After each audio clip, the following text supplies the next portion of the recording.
ለስደት ተመላሽ ወጣቶች ስልጠና እየተሰጠ መሆኑ ተገለጸ። በሰሜን ወሎ ዞን ሀብሮ ወረዳ ስራና ክህሎት ጽሕፈት ቤት IOM ከዓለም አቀፍ የስደተኞች ድርጅት በተገኘ የበጀት ድጋፍ ለስደት ተመላሽ ለሆኑ ወጣቶች ስልጠና እየተሰጠ መሆኑ ተገለጸ።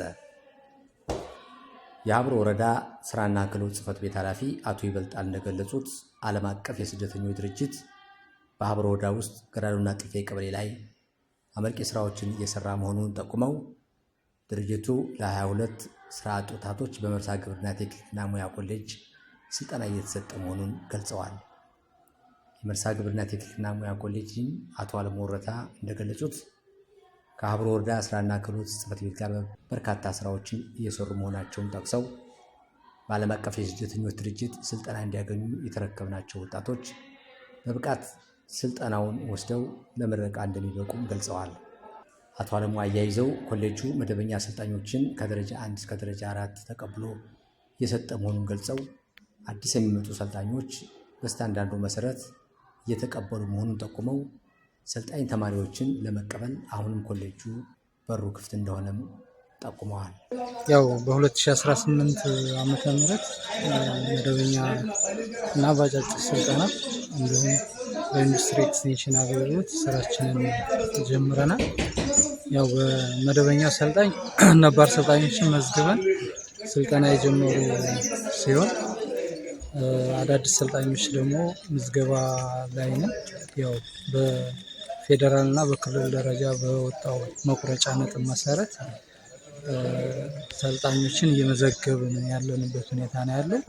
ያው የምንመዘገበው በ2018 ዓ.ም በኮንስትራክሽን ዘርፍ፣ በኤሌክትሪክ ኤሌክትሮኒክስ፣ በግብርናው፣ በICT እና እንዲሁም በጋርመንት ዘርፍ በእነዚህ ዘርፎች ተማሪዎችን ከደረጃ 1 ጀምሮ እስከ ደረጃ 4 ባለው ደረጃዎች ተቀብለን ማሰልጠን ምዝገባ ላይ ነን። አሁን ለሁለተኛ ዙር ምዝገባ ቅስቀሳም አድርገናል።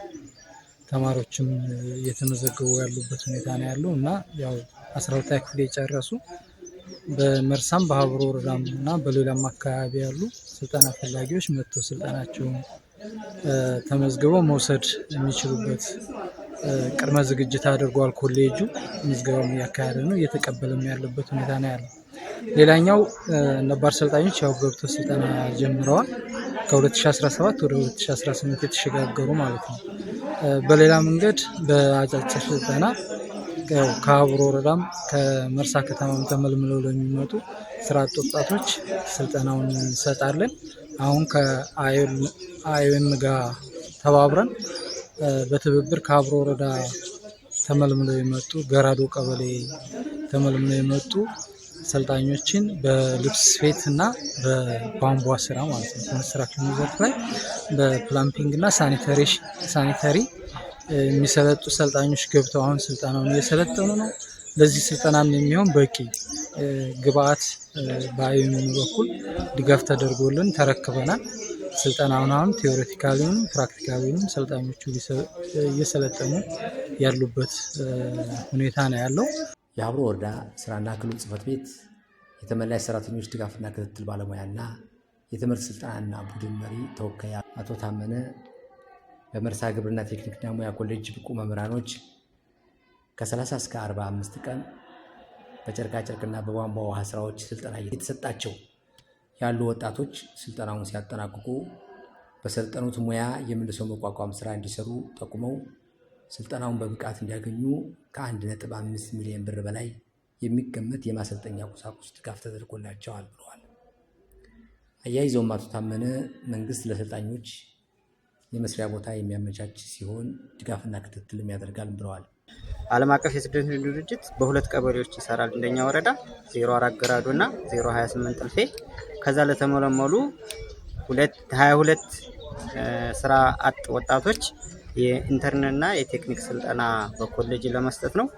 ለዚህ ስልጠና ማስኬጃ የሚሆን ዓለም አቀፍ የስደተኞች ድርጅት 1.5 ሚሊዮን ብር የሚገመት የማቴሪያል ድጋፍ አድርጎልናል።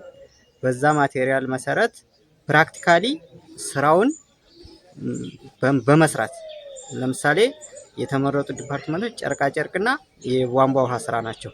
ቧንቧ እንዴት ነው የሚሰራው ከቆጣሪ ጀምሮ እስከ ቡሎኖች ድረስ እስከ እያንዳንዱ ማቴሪያል አይኦኤም አስገብቶልናል። በዛ ማቴሪያል መሰረት ፕራክቲካሊ በደንብ ልጆቹ በቅተው እንዲወጡ በኮሌጁ ይሰለጥናሉ። በተመሳሳይ ጨርቃ ጨርቅም ላይ ብዙ ማቴሪያል መጥቶልናል። ከልብስ መርፌ ጀምሮ ክር፣ ሌሎች ማቴሪያሎች፣ ጨርቆች፣ ጣቃዎች መጥተውልናል። በዛ ጣቃ መሰረት ልጆቹ ልብስ እየሰፉ እየቀደዱ እየቆረጡ ፕራክቲካሊ በደንብ በቅተው ይወጣሉ። መሰልጠን ብቻ ሳይሆን ከሰለጠኑ በኋላም የመልሶ ማቋቋም ስራ ይሰራላቸዋል። የስራ መጀመሪያ ስታርታፕ ይሰጣቸዋል በአይኦኤም አማካኝነት። ስለዚህ ልጆቹ ሰልጥነው መተው ብቻ ሳይሆን ወደ ስራ የማስገባት ስራ። ስለዚህ አይኦኤም ይሄን ሲያደርግ ከመንግስት የሚጠበቅ ነገር አለ። መንግስት ምን ያደርጋል? የመስሪያ ቦታዎችን ያመቻቻል፣ ድጋፍና ክትትል ያደርጋል። ድጋፍና ክትትል የሚደረገው በማን ነው? በትምህርትና ስልጠና በኮሌጁ ይሆናል። የኮሌጅ መምህራኖች ታች ወርደው ስራው ምን ላይ እየሰሩ ነው፣ ውጤታማ ናቸው፣ ጋፕታ ካላቸውን በእውቀቱ ላይ የመሙላት ስራ በኢንዱስትሪ ኤክስቴንሽን አማካኝነት ይሰራላቸዋል።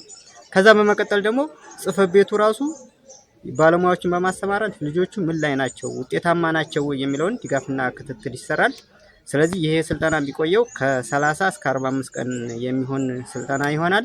ይህን ከ30 እስከ 45 ቀን ሲቆዩ ልጆቹ ውጤታማ ሆነው በቅተው እንዲወጡ ከመምህራኖች ጋር ተነጋግረናል።